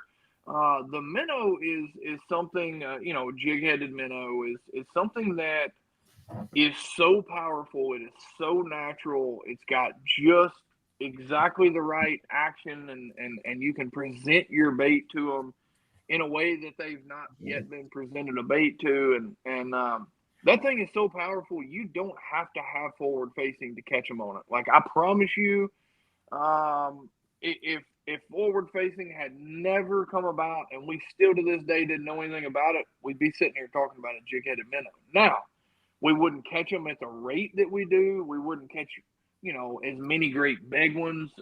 You know, the catch ratio would go down significantly just because you can't cover as much water with that particular bait. However, I can't tell you how many big bags I've caught, you know, back when I was guiding. And again, I was so fortunate to figure this deal out really early, like kind of probably a year and a half, 2 years ahead of, I don't want to say everybody, but the vast majority. Nobody was talking about it yet. And I would get my client lined up, my sport lined up and doing what, you know, what I think he needed to be doing. And I would just get bored and chunk that minnow out kind of outside of the boat somewhere. It's unbelievable how many you catch even blind with it. You watch Wheeler and Connell, like when they're fishing up there in those tail races, they're throwing it. Most of the time they're throwing that blind. They don't have scope the majority of the time. So you know, it's so powerful. It's so finessey, yet in sometimes a big profile. Gabe's seen that, and it's a hard bait to beat right now. But to answer your question, there is absolutely a whole arsenal of things that you can utilize. You can, you know, this is the fun part about bass fishing or fishing for any species. You can make this as complex and as complicated as you want, or you can keep it as simple as you need a shaky head and a jig-headed minnow and go fishing. And literally, I know several fishermen that as much tackle and as much, you know, stuff as I buy and go through, I probably need to say that pretty quiet here with my wife in the other room, but it's literally like they show up with a jig-headed minnow and an eco rig or a shaky head and they catch them. And it's like, man, why am I spending all this money? What am I doing? Like, but it is. I mean, there are times when certain baits, certain techniques, certain things will you know, outwork another or a different. So definitely a lot of different techniques just based on what we're seeing and how the fish are acting, how they're reacting to our baits, and most importantly, where they're set up. That's what's going to tell me first and foremost, if I've never made a cast on any body of water, you know, where that fish is located, depth, how close to the bottom, is he around a piece of cover? All of those factors are going to go into what I'm going to pick up and make that first cast with. Well, the other day, I've been looking for a deep bite, and I was out there looking for it. I spent about an hour idling around and just checking places where they get at, you know, in the post spawn. And I would idle, you know, not see anything on the side scan. And I went through like 10 spots, 10 areas, and I didn't see a dang thing. And I'm like, that is so weird. So I went back, I kind of started over and I went through those spots, but I put my trolling motor down and I look around, nothing. Put the trolling motor back up, run to the next one. So I went through about 4 or 5 of those spots after I scanned about 10 with the front looker. They weren't there. They were just not there. So that told me that they're on the bank. They're shallow. Yeah. And then I commenced to, figuring out a couple patterns and having some banner days. But in the past, without that technology, you'd have to actually fish around several spots. You'd have to drag a bait through a bush pile out on those spots, or you'd have to spend several more hours probably eliminating some of that stuff before you were able to put the pieces together. Well, now you can. Well, how many times is that? You can do it a lot quicker, How many times does that school move? And I'm talking like 20 feet. Yeah. Yep. Oh yeah. Like you scanned it and you got your line up. Whether you dropped a waypoint on it, you dropped a buoy out there, whatever it may be. Like even still with great mapping, I'd still drop a buoy every once in a while because you wanted that. Yep. You wanted to get that perfect line. So you got your buoy. Maybe it's right where you want to set your boat at, whatever it may be. You got your line, and you caught 4 on the first 4 casts, and all of a sudden they're gone. Do you fire up the big motor and you do it again, or you just kind of work it? Now, I mean, you just boom, there they are. Hand it over there. There they are. Now, unfortunately, they're not as dumb as they used to be because when you move over there, they don't just bite right away again. That is correct. Because before, when I would catch them here, and then I would refine them, I'd catch them here, and then I'd catch them here, and then you chase them back here, and then it just like Gabe said, it just took you a heck of a lot longer to do it. Yeah, and that's another misconception with this. Back to this question that Stephanie's asking. That's a great question too. Me personally, when I started using the forward-facing sonar, it was about learning the minnow. And thinking that this technology is mainly utilized for those suspended fish that are behind the boat, that are out there in the middle of the pocket or the middle of the lake or the main basin of whatever it is. And they're those suspenders. Yeah, exactly. But as you use it more, you're able to not only mix in a lot of different baits, you can use just about any bait with it, but you're also able to integrate it into the traditional fishing, the kind of fishing, the kind of techniques that we've been doing forever. And I think that's something that a lot of these veterans, I think, hopefully are starting to figure out. The people that have been complaining about this technology for so long, they're in their head, they're kind of pigeonholed into thinking it's only for catching suspended fish that are sitting out, in the middle of the lake. It's not. It's just like what you talked about, Jake. It's for efficiency. It's for cutting down not just the learning curve, but cutting down patterning fish and figuring out what's going on. What is there bait fish in this area? Is there not? How are the fish set up? I mean, so many times it's about hitting that brush pile. If you're a brush pile fisherman, you like to throw a jig in a brush pile.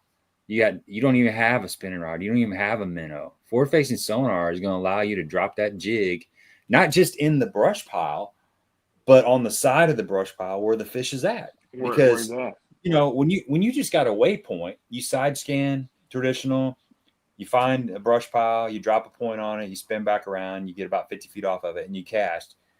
The brush pile, let's say it's a pretty good sized brush pile. Let's say it's 5 feet, off the bottom, and it's sitting up like 6 feet tall, 5 feet wide. Well, let's go 10 feet by 5 feet. A pretty big brush pile, right? Community brush pile, DNR dropped it or whatever, crappie pile. Well, there may not be fish consistently scattered through that thing.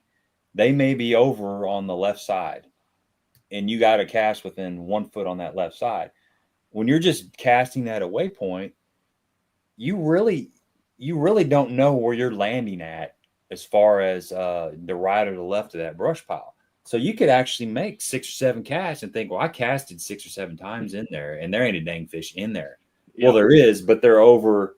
You missed the sweet spot by 5 feet, and those fish weren't willing to move over there.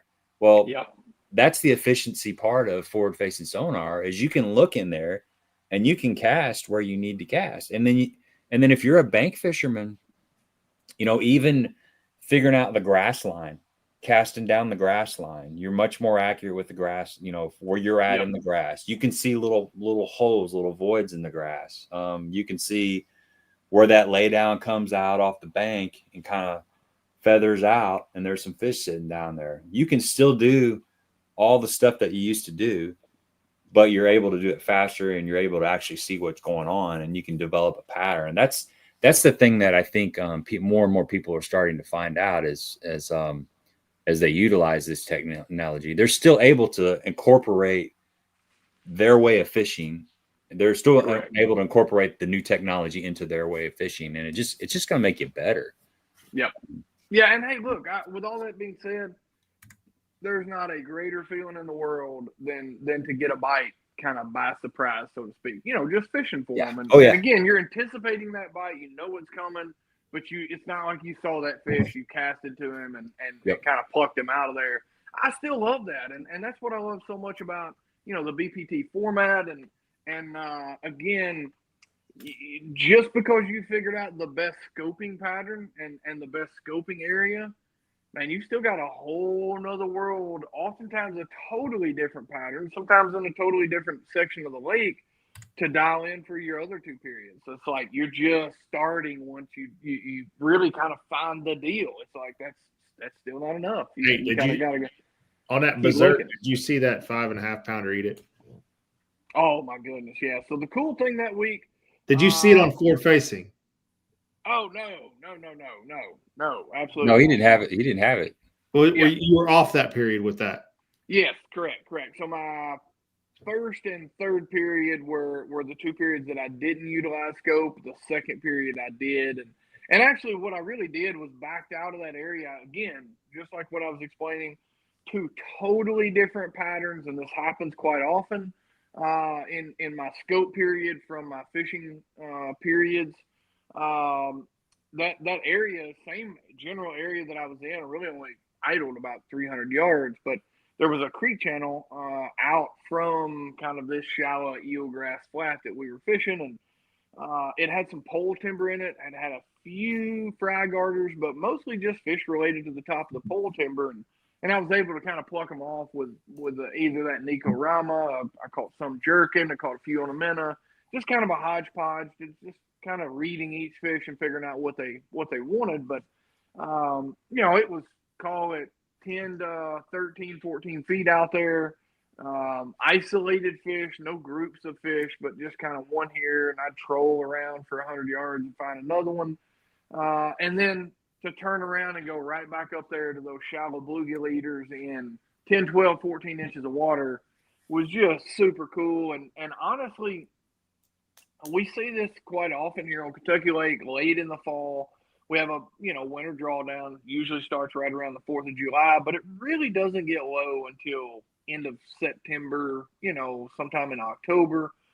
When it gets really low here and these fish get on these shallow bars, we're catching them on a spook, a topwater. The water is so shallow. Traditionally, they want to get up under your bait, and you'll watch this even subsurface, but certainly on topwater, they'll get up under the bait and come, completely vertical on it. And late in the fall or any time that it's, call it less than 16 inches of water, they actually don't have enough room to get under it and come up. They'll come from the side, and a lot of times like almost kind of porpoise on top of your bait and come down on it. So cool. That 8-pounder, I caught 2 or 3 high fives. That one, right, the buzzer beater there. Several of them, like I would see them come out of the water before I would actually feel them bite it. Like they would come, at least their head and pectoral fin. Close your eyes on those, don't you? Oh man, it was so hard. You just keep winding until it starts to load up. And you get it. Like catching one on a toad in the mat. It's like exactly. You saw everything happen and then you just stop. It's like, yeah. Does he have it? Count the 1 or 2 and then let him have it. Heck, I remember down on I guess it was Chick running across one of those mats, and you're just sitting there just rolling it. And we're in a team tournament, so we got 2 of them, bomb casting across these mats. And so your frogs are a lot of times side by side. Yeah. And you're running it, and all of a sudden you just see I saw him come up, and he came over the top of it. And it was a 10. Like 100% never saw a 10 jump completely out of the water like that, but it was tall. Yeah. One of those short, fat ones. You know what I'm talking about? Yeah. Oh, yeah. And we both just stopped, and I'm like, "Are you gonna set the hook?" He's like, "No, he missed it." I was like, "You got to be kidding me!" Oh, I mean, just sick to your stomach to see the whole thing. Yeah. I mean, it's burned right here. That was 5 years ago. It's still burned Yep. in my four vision. Why do you think they do that? Are they just misplaced where the I where think it some of them are was? just Is it cross-eyed pressure or and you what? can't see it. Yeah. Yeah, I think it's a combination. I think you know, some of it may be they're physically missing the bait, but I don't think that happens near as much as what you think. Like, I've watched enough underwater footage. They can do some pretty unbelievable stuff. I think it's And I pressure. really feel like the majority of my battery's getting low. I feel like the majority of the ones that miss it are the ones that at the very last second decided that wasn't right, like for whatever reason. Yeah, right. And turned away, and like, whether, you know, if this is your bait and he turns away, and it's like he's still got so much momentum, he's going to break the surface, but he's not trying to do it on your bait anymore. He's backed up and kind of, whoa, wait a minute, I need to check this out. Is that like an old crap moment as he's coming up? Yeah. Exactly. I think, you know, he gets however far away, but close enough where he goes, oh snap, that's not what I thought that was. Well, and what we probably don't see is we see the boil, right? We don't see that they came up to the top, made a decision, and rolled and sucked a bunch of water down as they went down. That makes sense. Exactly. I mean, yeah, because a lot of times they'll when they've got a lot of pressure in that mat, you'll see them they'll just nose up on it. Yeah. They'll just push And the frog. I think say, that's pressure a little bit. Yeah. I will say the mat fish do just miss it more. I don't think they can really see where it's at, obviously, near as good. They're more like looking or related to where the mat is getting pressed down, not a silhouette of your bait that they're looking up on. And so it's, you know, it's one of those that probably is more of a factor as far as them just missing it. But open water, like where I was and what we do here on Kentucky Lake, like those fish, the vast majority of them, I think, just wigged out at the last couple seconds there. How much juice you got left in your phone? 10%. Okay. Well, we'll wrap it up here in a second. John, I hate it. I thought there would be a charger right here, but I'm gonna have to go. I got one right here if you need it, bud. just hand it through the camera, Tim. John says, how long will you spend fishing a certain spot with forward-facing sonar before moving on to the next spot? That's always subject. That's a great question. It's always subject to kind of the surroundings and you know, how many fish am I currently seeing in that area? How many fish have I seen in other areas? You know, our obviously our main goal is to have as high of a catch ratio as possible. And so if I'm not catching, really it's more based on if I'm not catching, whether it be the quality or the numbers to make up the ground and do what I need to do. I'm always looking for greener pastures. I have probably, and I mean this in the most humble way, like I hope no one takes this wrong, but I can almost guarantee you that I have drove away from more fish that I have found already than what most people ever find, you know, in a lifetime. Now, again, I've got a tremendous amount of time on the water, but like that is my number one nemesis. I will find a group of fish and I'll fish for them for 20 minutes and I'll turn around and run away from them. It took me 2 days to find that group of fish. I spent 20 minutes on them, and here I am off looking for the next best deal. But again, it's all just kind of instinctual. I'm basing all of that on my instincts off of past history, so you can't really say otherwise. But it's just kind of that gut feeling of, okay, this is not working out the way I needed it to, and I'm confident that I will find, you know, better things somewhere else. There are also times where, I mean, we look at day 2 at the Invitational there at Pickwick last week, and I literally sat in almost the same exact spot for 6 hours catching a drum every time my hook hit the water to come across 5 big smallmouth. And so, like, I took that gamble. I sat there with 2 for 9 pounds for hours, literally hours.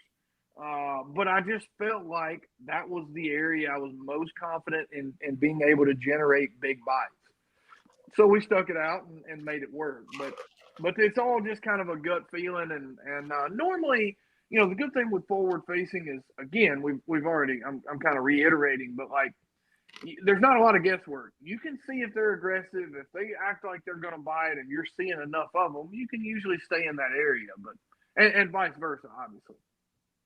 Yeah, I think that's the biggest learning key for me is like, and I still fight it. You see that one, or you see a good one, and he made one reaction or two reactions on a bait, or didn't react at all and just kind of swam away. It's more like it gets personal for me. It's like, I want to catch that fish, my God. And then you spend 5 minutes, 10 minutes, and all of a sudden you find another one that is doing the same thing. It's like, okay, I'm in an area of non-feeding fish. Yeah, I need to leave. Because if you find 3 or 4 of them that aren't willing to eat, you're doing yourself no good. You're just chasing yourself in a circle. Like, go to, in my opinion, at that point, go to a different area of the lake. Yeah. No. 100%. You always want to stay on fresh fish. You may not know if they're fresh or not, but you'll usually know if they're not fresh pretty quick. Like, just know that. Don't let it get, like you said, it's so easy to let it get, you know, kind of personal with a particular fish or a little group of fish. Usually the one thing that I have found, and if you listen to anything that I have babbled on about in this, it's when you find an aggressive fish, he's going to bite it the first time he sees your bait. Like, the best thing you can do is literally make a cast in the beginning.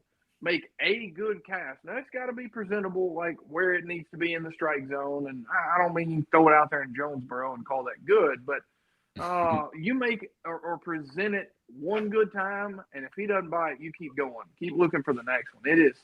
That's the biggest nemesis in beginning with forward is now that you actually can see him, it just, you have that tendency to kind of hang up on that one fish or one little group. And I still do it. I still get hung up on I still do too. Yeah. I mean, I feel like I'm able now to make more educated decisions. You know, again, going back to the Invitational, that final day, I spent 2.5 hours on 4 individual fish. So roughly like a little over 30 minutes per fish, and never got any of them to bite. Wow. 2 fry garters and 2 deep bedders that I feel like all 4 of them were in that class that would have given me enough to at least make it really, really interesting. I don't want to say I would have won, but we'd have sure scared each other. But it's, you know, again, I took that gamble. I felt like that was the right play in that situation. And I just, for whatever reason that day, it was just not my day. I could not find a way to trigger those fish. Yeah. Everybody in here, if we're going to give away a $25 Baitworks gift card, #capital, all caps, Chick, CHICK. Anthony, I see you in here. Thanks for stopping by. It's good to see some new faces in here. If you type the hashtag, but it was in lowercase, retype it in caps. And I'm going to let this run just for a little bit more, and then we'll draw that out, and then we'll wrap this sucker up. I know one thing that happens to me sometimes is getting hung up on those, you know, individual fishes. But a lot of times, and I know you guys do this all the time, but like say you're fishing a point and you see some fish, a lot of times moving to one side of the point or another, you'll see some fish that are just kind of coming into the picture. You're like, oh, where are you guys coming from? You know, all of a sudden it's couple fish just kind of show up to the party, and those are the ones that a lot of times you can catch them because they're just kind of showing up. They're seeing what's curious. Going on. They're wondering. Curious. Yeah. They're wondering what's going on. And they may be 60, 70, 80 yards off to where you were, you know, maybe 100 yards. But here they come, and you can, if you set up on them, you can usually get one of those to bite a lot of times. I had them sneaky damn stripers do that to me the other day. I was taking I was rolling a 6XD through a big old crappie pile, and it's one of those DNR crappie piles with the black corrugated pipe in it. Oh yeah. And man, I am just digging. It's like 12 foot of water, and I am digging that 6XD through it, and I'm burning it. And it comes off of it, and I see something like lurk through the crappie pile.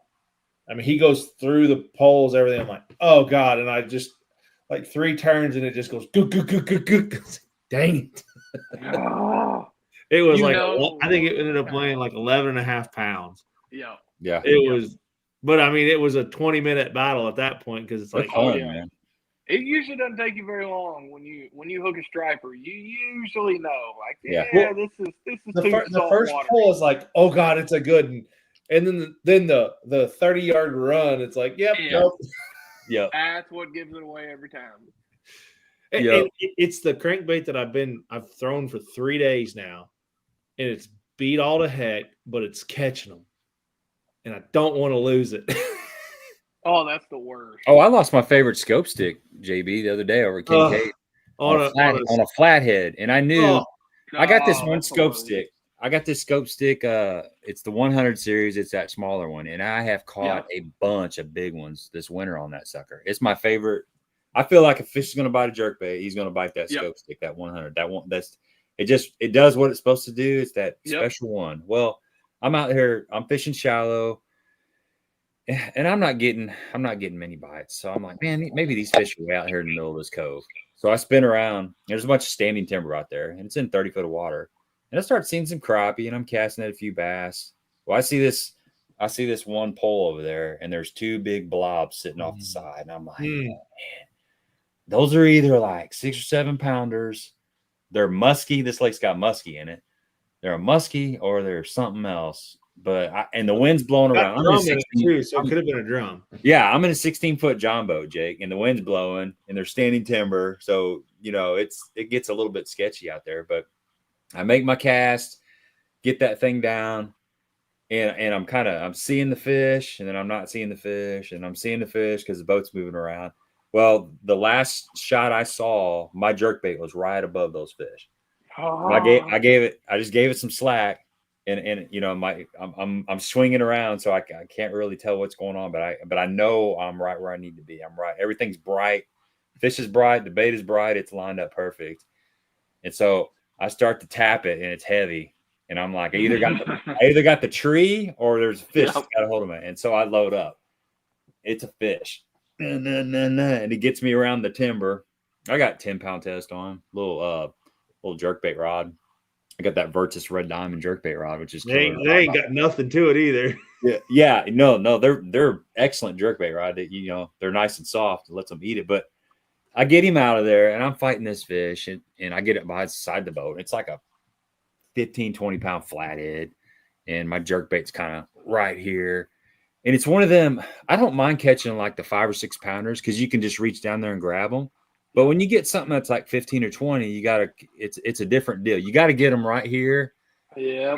And you got to wait for them. I almost lipped them, but I've got bit by a flathead before. Like when they clamp down and they start wallering around, they will tear your stuff up. And so I started to thumb them, and then I backed away and I started to thumb them. Well, long story short, I goofed around too long, and he surged, and he just broke my jerkbait off. Hey, that's why I started carrying a net in my boat now. Yeah, I know. I get that on my videos. Honestly, it's not for the catfish. It's for those damn stripers. When they got a face full of treble hooks and they're 10-pounders, like there's no way to get a hold of them. So you need those plastic pliers. We got a winner. Sweet. Winner, chicken dinner. The catfish still fool me because I always, and this is, we talk about what you learn from forward facing. I always thought catfish were just big, dumb creatures that laid on the bottom of the lake. No, man. Yeah. Those suckers will suspend over a brush pile and look just as pretty as you could imagine. You'll throw a jerkbait, a minnow, whatever down to them, and they just bolt to it. And it's like, oh, here we go. Here we go. Yeah. Oh, they'll come unglued. It's amazing how fast the catfish is. And another little tip I'll give y'all kind of on the way out here is, usually when you find roaming catfish, there are roaming bass pretty close. Not always. I have found areas where it was just straight cats all the way through, but a lot of times there'll be a big green one sitting in there. I don't see a lot of schools of catfish, but these are all like individual. Might be a pair of them occasionally, but I just mean like you get into this zone, whether it be halfway back in a creek channel or on a river swing, bluff bank, like whatever it may be, when you are looking for roaming bass and you're starting to get into an area where you're catching roaming catfish, there's usually, like, I would keep looking before I immediately picked the trolling motor up and went on somewhere else, because they're feeding on the very same things. They're relating to the threadfin and the gizzard shad and the little white bass that are there. For whatever reason, that little zone was a hot zone for that given moment. So, and when we think back about it, like, why were we thinking catfish were so slow? Because they have the same diet as Correct. a largemouth. Yeah, they're chasing and hunting down those fish. Well, because we catch them on chicken liver and stink bait and BJs. Yeah. You know, we just throw out and let it and tight line them. And we thought they're just sitting there swimming along the bottom, and they come over to the scent and figure they smelled it like a shark from 4 miles away, and they came and they swam up to that chicken liver. And yeah, they're right. aggressive. John Weiss, congratulations. He's the winner of the $25 Baitworks gift card. Get a hold of me, John. You can get a hold of me Instagram, 10 Horse Monty 6, or on Facebook, Gabe Montgomery Fishing, or 10 Horse Monty. And I will get you taken care of. Well, let's wrap this up. But I want to tell you both good luck next week. Oh, yeah. Thanks. Thank you. I'm excited to watch both of you on both sides of the boater co-angler. Is this Gabe? I know this is your first, Jake. First All American. First All American too. Cool. It is. So nice. Yeah, I'm excited, man. Like I was telling Jake before we went live, I was just thinking about it yesterday. I hadn't really. I kind of thought about it. I did some research on it like in January, but I forgot about it really. And then yesterday, I was just sitting around. I'm like, man, I got All American next week, and I'm looking at my calendar. And it still felt like it was a couple weeks off, but it's not. So right around the corner. Yeah, a couple days away. I had to start looking at the maps and checking the lake out, and it looks like a pretty interesting lake. It's got a lot of little. It is, and it'll be good. It'll be one of those lakes where it should be, fairly productive for both the pro and co. In this particular event, like I don't expect there to be, who knows, but I don't expect there to be a whole lot of guys out in the middle of the lake chasing, roamers out over the abyss, so to speak. Like it'll be all. Whether it be the bank or some shallow grass, there's a lot of it's a small lake, but there are a lot of opportunities. So I'm looking forward to getting over there and kind of breaking it down and seeing what we can come up with. Now, when does it start? Thursday, I believe. So Thursday, Friday, Saturday. Correct. Yep. Practice opens up Monday. It's off limits. Now, they don't provide boats anymore for you in the All American, right? No, I don't think so. I don't think. Good. I didn't really like that. That was. Nah, I mean, I understand why they did it. It was a great promotional piece for them. But man, like I wouldn't ever ask a mechanic to come over to my house and try to fix something in my truck or on my boat or whatever. Like I'm gonna take it to his place where he's comfortable. He's got everything laid out the way he wants it, and our boats are kind of very, very similar to that. Right. Like to be in your comfort zone, especially with all the electronics and everything. That's the hard part, is just it takes so long to get all that dialed in and you get confident in what you're seeing, and to jump in a boat that we literally, I don't think we would even practice in. We would just fish the event. And so I couldn't imagine my transducer on my forward-facing transducer is probably not the same as yours. Correct. Which is not the same as Gabe's, which is not the same as Drew's, which is not the same as anybody's. And I know where my cast needs to be at.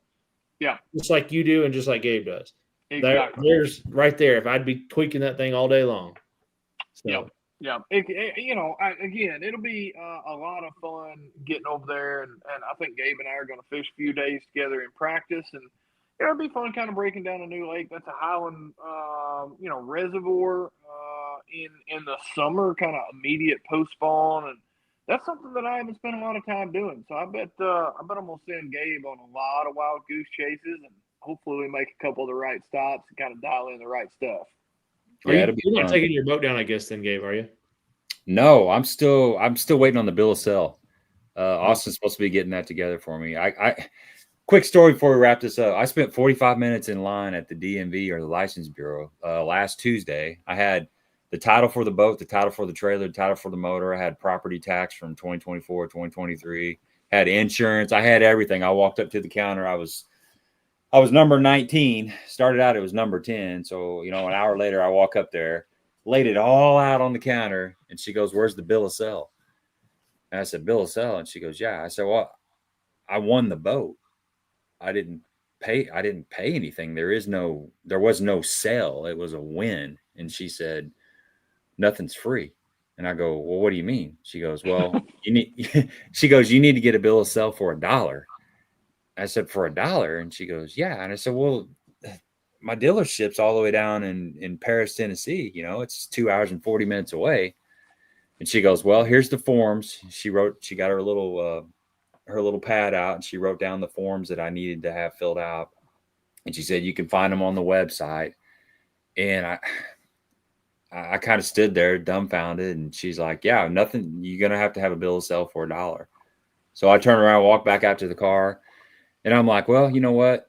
There's a Supercuts right next door. I mean, my hair's getting kind of shaggy. At least I can walk over there and accomplish something. I walk over there and I pull on the door, and there's a sign said, we're closed for remodeling. So I'm like, dang, strike two. So I got in my truck and drove back to the house, and I emailed all the paperwork down to Austin. He's eventually going to get around to it. And as soon as I get that back, I can go to the DMV and get all my stuff taken care of. I had that same crap happen. I'm confident the bit though, man. Sucker looks good. I had it when I bought a boat from Kentucky. Kentucky doesn't have,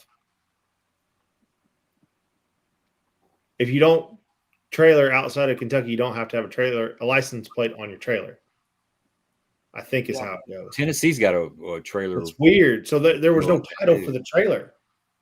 So I have a boat title, I have a motor title, I have everything that I need, but I have no trailer title. So I can't get licensed on the trailer to take the boat to the lake. Yep. So that was a fight too. So I understand your fights. Yeah. Oh yeah. So anyway, I got this beautiful Phoenix 819 just sitting there. I cannot wait to break it in. That's another thing is I'm gonna still have to wait a couple hours to really get after it because I got to break it in. I got to be patient.